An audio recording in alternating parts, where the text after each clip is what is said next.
श्री महाप्रज्ञ गुरवे नमः। जिसके सांसों में रहता है शाश्वत शांति का स्पंदन, उस महाप्रज्ञ को वंदन, उस महाप्रज्ञ को वंदन। सत्य अहिंसा अनेकांत को अर्पित जिसका तन मन, उस महाप्रज्ञ को वंदन, उस महाप्रज्ञ को वंदन। जिसके सांसों में रहता है शाश्वत शांति का स्पंदन, उस महाप्रज्ञ को वंदन, उस महाप्रज्ञ को वंदन।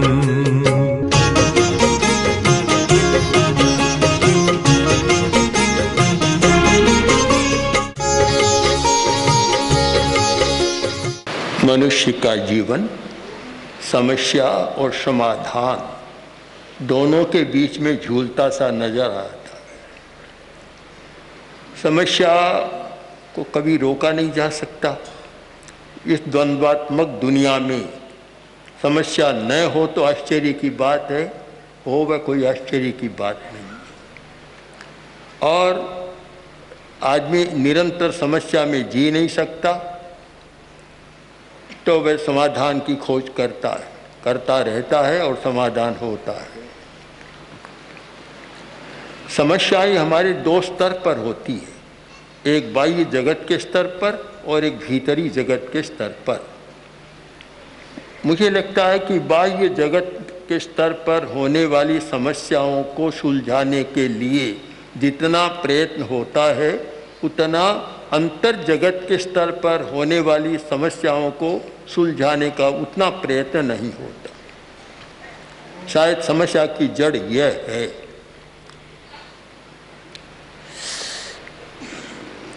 बहुत लोग पूछते हैं कि हजारों वर्षों की अवधि में इतने बड़े बड़े विद्वान, आचार्य, चिंतक हुए और बहुत समाधान दिया, पर दुनिया तो वैसी की वैसी चल रही है।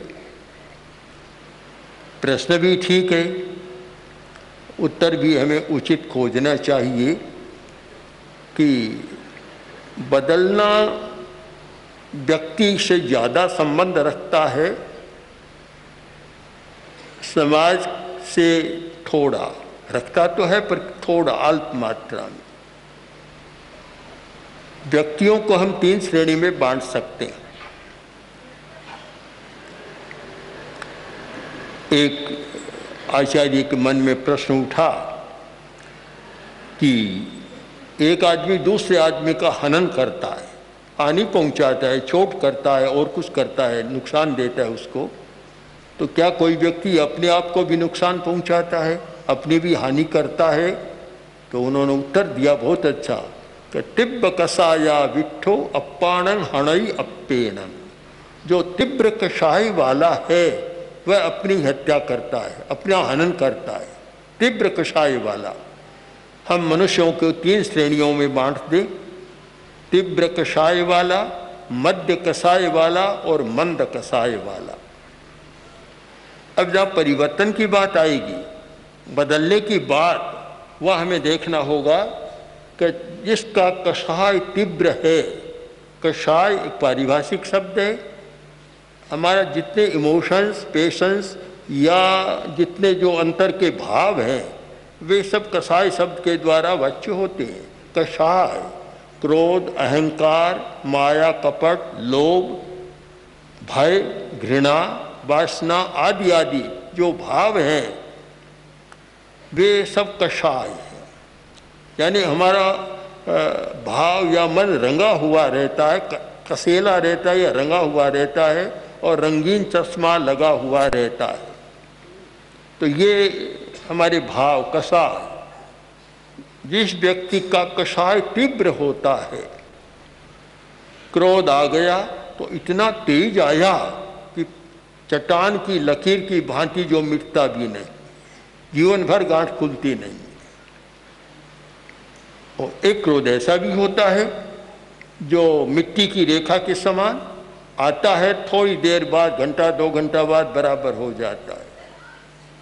एक ऐसा होता है जो बालू की रेखा के समान, रेत में कोई लकीर खींची, थोड़ी हवा चली 2 मिनट में साफ। और एक क्रोध ऐसा होता है जो जल में लकीर के समान, आया और गया, बस समाप्त है।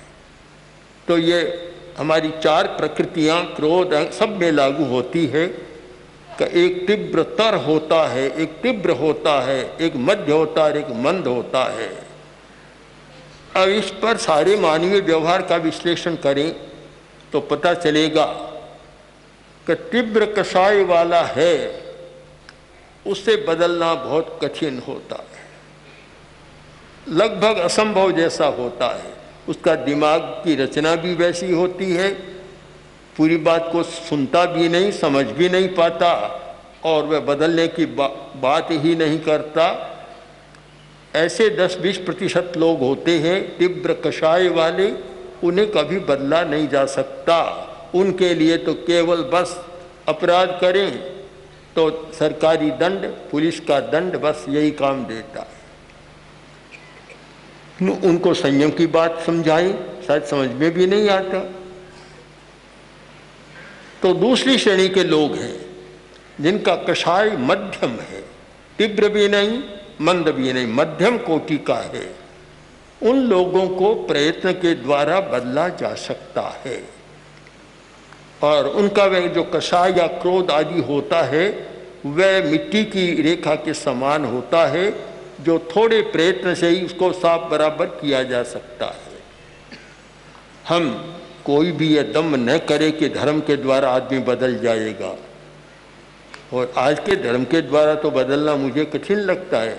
एक प्रेस कॉन्फ्रेंस में पूछा गया कि इतने धर्म और इतने धर्म गुरु आदमी बदलता क्यों नहीं है, तो मेरा साफ उत्तर था कि वर्तमान में जो धर्म चल रहा है उससे अगर आप बदलने की बात करें तो निराशा के सिवाय हाथ में कुछ नहीं आएगा।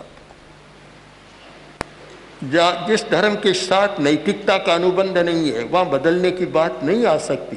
जिस धर्म के साथ सांप्रदायिक कट्टरता है, जातिवाद की कट्टरता है और ये व्यावसायिक दुर्बुद्धि है, उसे बदलना बड़ा कठिन होता है। और धर्म के साथ पता नहीं क्या क्या जुड़ गया, नैतिकता तो कहीं गौण हो गई और नैतिकता शून्य धर्म एकदम प्रमुख बन गया। बस 10-20 मिनट, आधा घंटा धर्म करो, पूरे दिन बुराई करो, कोई चिंता की बात नहीं है। शाम को जाकर कह दो प्रभु मोरे अवगुण चित्त न धरो, सूरदास का पद सुना दो, माफ़ी मांग लो, साफ हो गए। और कल फिर करने के लिए कमर कसकर तैयारी। कमर कसकर, एक लड़के ने कमर कस ली काशी। पिता ने पूछा, अरे कमर इतनी कसी क्यों है? कि पिताजी आपको पता नहीं, कल मास्टर साहब ने कहा था परीक्षा आ रही है तो कमर कसकर तैयारी करो। तो लगता है कि वह आदमी भी जब माफ़ी मांग लेता है तो दूसरे दिन कमर कसकर बुराई करने के लिए अवकाश रखता है। कोई चिंता की बात नहीं कि कल फिर सफाई कर लेंगे। जहाँ यह धर्म चलता हो तो बुराई की माफ़ी मांगते जाओ और बुराई करते चले जाओ, उस धर्म से कोई समाज बदलेगा, व्यक्ति बदलेगा, ऐसी हम कल्पना करें तो वह कल्पना भी व्यर्थ की कल्पना होगी। इसलिए इसमें नहीं जाना चाहिए। तो मध्यम स्तर वाले व्यक्ति को बदला जा सकता है, यदि समुचित प्रयत्न हो तो वह बदल सकता है। और जितना यह बदलने का प्रयत्न है इतना शायद उस मध्यम कसाय वाले कोटि के लिए है कि जिनका कसाय मध्य है और वह हर बात पर सोच सकता है, समझ सकता है, प्रयत्न कर सकता है। ऐसे लोगों को बदला जा सकता है। सारे प्रयत्न उनके लिए। और अब आप स्थिति में देखिए कि जो तीव्र कषाय वाला है उसमें संयम नहीं होता, तो वहाँ फिर दंड कोरा, केवल दंड ही चलता है।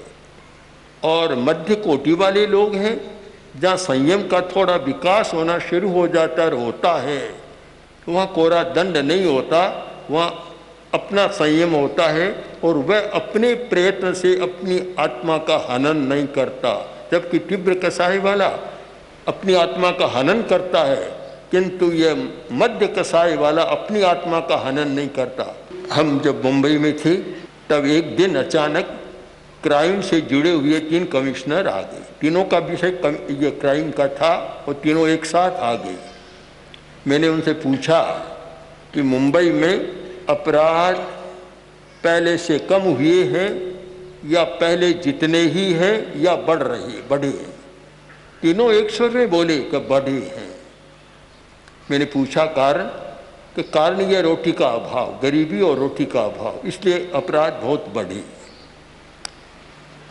तो परिस्थितिवश लोग अपराध करते हैं, उनका कोई कसाई तीव्र नहीं है, उनका मस्तिष्क भी उतना जटिल नहीं है, मस्तिष्क की रचना भी जटिल नहीं, और उनके जो मस्तिष्क के न्यूरॉन्स के जो कनेक्शन है वे भी कोई बहुत उलझे हुए नहीं है, किंतु वे विवशता के कारण परवश होकर और ऐसी स्थितियों में जाते हैं। उन लोगों के लिए बहुत प्रयत्न करना जरूरी है। प्रयत्न तो प्रथम श्रेणी के लोग हैं उनके लिए भी हो, पर वहाँ बहुत सफलता नहीं मिल सकती। सफलता के लिए जरूरी है कि जो मध्यम कोटि के लोग हैं, जिनका कषाय तीव्र नहीं है और चट्टान की रेखा की भांति अमिट नहीं है, ऐसे लोगों के लिए हमारा प्रयत्न होना चाहिए। तो उससे धीमे धीमे संयम की मात्रा बढ़ेगी और दंड घटेगा। वे दंड का काम नहीं करेंगे जिससे समाज व्यवस्था या राज्य व्यवस्था का दंड उनको प्राप्त हो। ये जितना सारा प्रयत्न होता है इस कोटि के लोगों के लिए होता है। अगर कोई यह दम भरे कि मैं सबको बदल दूंगा, ऐसा कर दूंगा, तो दुनिया की कोई भी ताकत नहीं कि बदल सके। जिसको लोग ईश्वर मानते हैं, कर्ता मानते हैं, शायद उसमें भी ये ताकत नहीं होती, तो ये ऐसा होता ही नहीं। मैंने कोई बहुत पुरानी कविता है, बहुत पुरानी 30-40 वर्ष पहले, उसमें लिखा था, कुछ पंक्तियां हैं उसकी, कि यदि मैं ईश्वर होता तो दुनिया में किसी बुद्धिमान को पैदा नहीं कर, क्योंकि जितनी समस्याएं बढ़ाई ये बुद्धिमान लोगों ने ही पैदा किए। तो मैं कभी बुद्धिमान आदमी को पैदा ही नहीं करता जिससे समस्या न बढ़े। तो ये समस्याएं सुलझाने का तरीका हमारा होना चाहिए और उसमें शायद बुद्धि का उपयोग कम, भाव का उपयोग ज़्यादा हो। मैं देख रहा हूँ आज की समस्या, हमारे सामने कुछ अर्थशास्त्री भी बैठे हैं, हमारी चर्चा भी कल हुई। अब अर्थशास्त्र के द्वारा भी समाज में जो होना चाहिए परिवर्तन नहीं हो रहा है, न धर्म के द्वारा, न समाज शास्त्र के द्वारा, न अर्थशास्त्र के द्वारा, न मानस शास्त्र के द्वारा। सारे शास्त्र तो एक तरफ काम कर रहे हैं, आदमी एक तरफ अपना काम कर रहा है। कारण क्या? हमने इस कारण को खोजने का प्रयत्न किया तो एक निष्कर्ष पर पहुंचे। आचार्य तुलसी की सन्निधि में हमारे बहुत इस पर प्रयत्न हुए और चिंतन करते करते हम इस निष्कर्ष पहुंचे कि परिवर्तन का जगत बुद्धि का जगत नहीं है, परिवर्तन का जगत हमारा भाव जगत है। अब कितना ही ज्ञान दे दें, कितना ही बता दें, कितना ही बुद्धि का व्यायाम करें, कितना ही पढ़ा दें, समझा दें, किंतु जब तक भाव नहीं जुड़ेगा बुद्धि बेचारी कुछ नहीं कर पाएगी। हमारा संचालक कौन है, इस पर भी हमने खोज की है। संचालक कौन है? मन हमारा संचालक नहीं है। बहुत लोग मन को आरोपित करते हैं, मन तो बेचारा काम करने वाला है। संचालक हमारा भाव तंत्र है, हमारा भाव, हमारी भावधारा। हमारे मस्तिष्क में बुद्धि का प्रकोष्ठ अलग है, मन का अलग है, भाव का अलग है। हमने ये खोजने का भी प्रयत्न किया कि लोग कहते हैं कि हृदय के साथ भाव का संबंध। हृदय क्या है? इस हृदय के साथ तो भाव का संबंध नहीं, यह तो भाव से प्रभावित होता है पर भाव को पैदा करने वाला नहीं है। भाव तंत्र को पैदा करने वाला हमारा मस्तिष्क और उसको हृदय का कहा जाए। पुराने ग्रंथों में आयुर्वेद में 2 हृदय माने हैं। एक हृदय तो ये जो पंपिंग कर रहा है और एक हृदय मस्तिष्क में माना है। हम उसकी पहचान करते हैं हाइपोथैलेमस, हमारे मस्तिष्क का एक हिस्सा है लिम्बिक सिस्टम का हाइपोथैलेमस, और वह हिस्सा भाव के लिए जिम्मेवार है। जब तक हम भाव का परिष्कार नहीं करेंगे, 100 वक्तव्य सुना दें, 100 पुस्तकें पढ़ा दें, कुछ भी कर दें, सारा बुद्धि का व्यायाम कर दें, किंतु परिवर्तन नहीं आएगा, क्योंकि परिवर्तन बुद्धि नहीं कर सकती। बुद्धि का काम है व्यवसायत्मिका बुद्धि, गीता का भी एक सुंदर व्यवसायत्मिका बुद्धि। बुद्धि का काम है व्यवसाय करना, निर्णय करना, निश्चय करना, किंतु बदलना उसका काम नहीं है। बदलना जब तक भाव का योग नहीं होगा, न मन बदल सकता न बुद्धि बदल सकती। सबसे अधिक हमारे शरीर में, इस स्थूल शरीर में, इस जिसको जैन भाषा में कहते हैं औदारिक शरीर, और तत्वों की भाषा में कहते हैं पंचभूत से, पंच तत्वों से बना हुआ शरीर, इस शरीर में जब तक भाव तंत्र का शासन है और किसी का शासन नहीं है, मन को भी भाव चला रहा है, वाणी को भी भाव चला रहा है और शरीर को भी भाव चला रहा है, उसका एकाधिकार है। और जब तक भाव के स्तर पर हम परिवर्तन की बात नहीं सोचें, नहीं हो सकता। और इसीलिए प्रश्न होता है कि इतना पढ़ा लिखा आदमी ऐसा काम कर दिया। अरे पढ़ा लिखा ज्ञान के स्तर पर था, भाव के स्तर पर तो वह अनपढ़ ही था। मुझे याद है आचार्य तुलसी जब दिल्ली यात्रा पर थे, एक दिन DS कोठारी, डॉक्टर कोठारी जो बड़े वैज्ञानिक थे, और उनके साथ 2-3 और फिजिक्स के प्रोफेसर, जो भारत सरकार की जो लेबोरेटरी उसके इंचार्ज, कई लोग आए थे। बातचीत चल रही थी, तो बातचीत में प्रसंग आ गया। तो प्रसंग चला कि एक वैज्ञानिक ने, पूसा इंस्टीट्यूट के एक वैज्ञानिक ने, कृषि वैज्ञानिक ने पदोन्नति के क्रम को लेकर गड़बड़ होने के कारण उसी भवन से, कृषि भवन से छलांग लगाकर आत्महत्या कर ली। तो प्रश्न चला, इतना बड़ा विद्वान वैज्ञानिक आदमी, उसने आत्महत्या क्यों? तब मैंने कहा कि कोठारी जी आप देखें कि ज्ञान का काम अलग है। ज्ञान का काम है अज्ञान को मिटाना, समझ को बढ़ाना, किंतु ये काम करना, गलत करना, सही करना, ये ज्ञान का क्षेत्र नहीं है। केवल उसकी सीमा है कि हमने सच्चाई को जान लिया, यथार्थ को जान लिया। जानने के बाद जो बदलना है, जब तक भाव का परिष्कार नहीं होगा, आदमी बदलेगा नहीं। हम केवल ज्ञान के आधार पर न रहे। हमने जीवन विज्ञान में इसी बात को प्रस्तुत किया है कि कोरी पढ़ाई से नैतिक मूल्यों का विकास नहीं हो सकता। यदि नैतिक मूल्यों का विकास करना है तो हमें भाव तंत्र का परिष्कार करना जरूरी है। जितने हमारे नकारात्मक भाव हैं, जो नेगेटिव एटीट्यूड, थिंकिंग आदि आदि सारी हैं, नकारात्मक हैं। जब तक उन नकारात्मक भावों को हम बदलने का प्रयोग नहीं करेंगे और हमारे भाव सकारात्मक विधेयक नहीं होंगे, तब तक आचरण में कोई अंतर नहीं आएगा। अब 2 शब्दों में छोटी सी बात को साफ समझ लें कि अज्ञान मिटाने का, ज्ञानात्मक विकास का संबंध है हमारे ज्ञान के साथ, और चरित्र का संबंध है हमारे भाव के साथ। बुद्धि और ज्ञान के साथ चरित्र का कोई सीधा संबंध नहीं है। इस सच्चाई पर आप सबका चिंतन करें तो फिर आपको बदलने का सूत्र हाथ में लगेगा। कि जो आदमी बदलता है वह भावधारा से बदलता है। अब क्रोध का तीव्र भाव है, दिन में 20 बार झगड़ा करता है, कभी स्वयं को भी पीटता है, कभी पत्नी को पीटता है, कभी कुछ करता है। बहुत पढ़ा लिखा है। मैं जो कह रहा हूँ, कल्पना नहीं, ऐसे आदमी को जानता हूँ इसलिए बता रहा हूँ।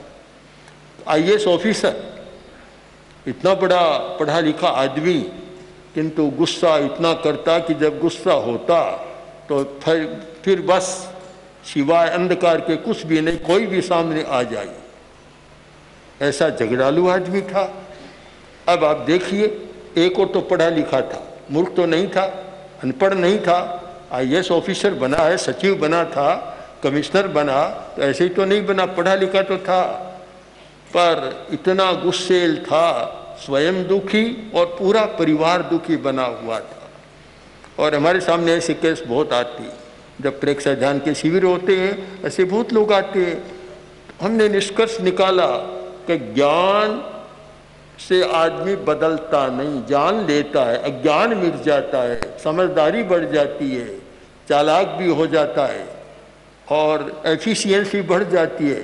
शायद एफिशिएंसी इसमें ज़्यादा बढ़ती है। आज की जो बैंक डकैती करने वाला साधारण गांव का आदमी नहीं कर सकता, जिनमें एफिशिएंसी है, दक्षता बढ़ गई है, वे बहुत चतुराई के साथ अपना काम कर लेते हैं।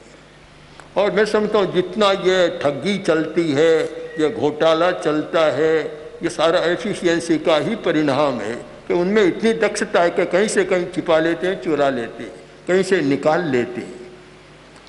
ये दो शब्द स्किल और एफिशिएंसी ऐसे बन गए कि इनके परिवार से पता नहीं क्या क्या चल रहा।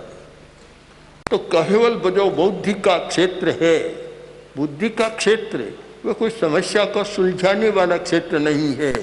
समस्या को सुलझाने का एकमात्र हमारा कोई तंत्र है तो वह हमारा भाव तंत्र, भावधारा, जहाँ के आदमी बदल सकता है, परिवर्तन होता है। बुद्धि का क्या काम है? मैं बुद्धि का अनादर करना नहीं चाहता, बुद्धि में विश्वास करता हूँ, बौद्धिकता में विश्वास करता हूँ।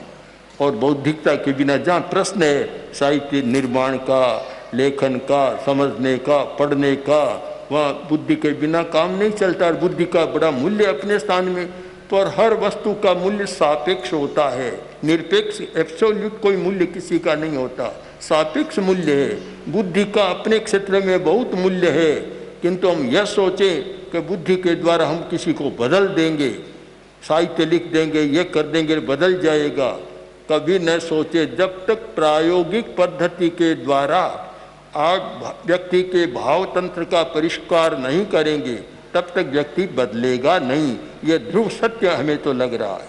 और अब तक इसका कोई प्रतिवाद भी हमें नहीं सामने आया कि कोई दूसरा सिद्धांत है। तो हम परिवर्तन की बात सोचें और परिवर्तन करना चाहें तो हमें दोनों का सहारा लेना है। बुद्धि का भी सहारा लेना है, क्योंकि निर्बुद्धेस्तु कुतो बलम, बुद्धि के बिना बल भी नहीं होता। यत्र बुद्धिस्तत्र बलम, बुद्धि भी जरूरी है। और चाणक्य ने, महामात्य चाणक्य ने कौटिल्य अर्थशास्त्र में इतने बौद्धिक उपाय बताए हैं दूसरों को मारने के, ठगने के और छिपाने के, पता नहीं क्या क्या है, इतना ज़्यादा लिखा है। तो बुद्धि का तो बहुत विकास है।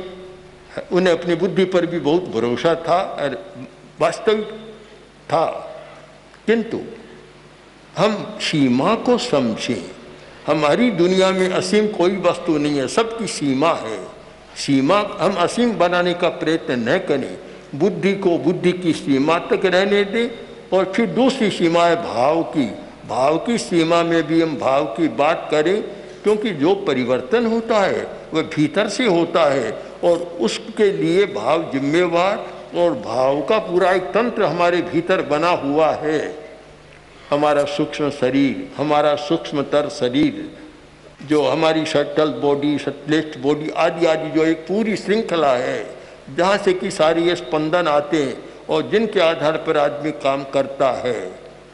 तो भाव का परिष्कार, जो मध्यम श्रेणी के लोग हैं उनके भाव का परिष्कार प्रयत्न के द्वारा किया जा सकता है, क्योंकि उनका कसाय तीव्र नहीं है, पत्थर की रेखा जैसा या पत्थर के खंभे जैसा नहीं है।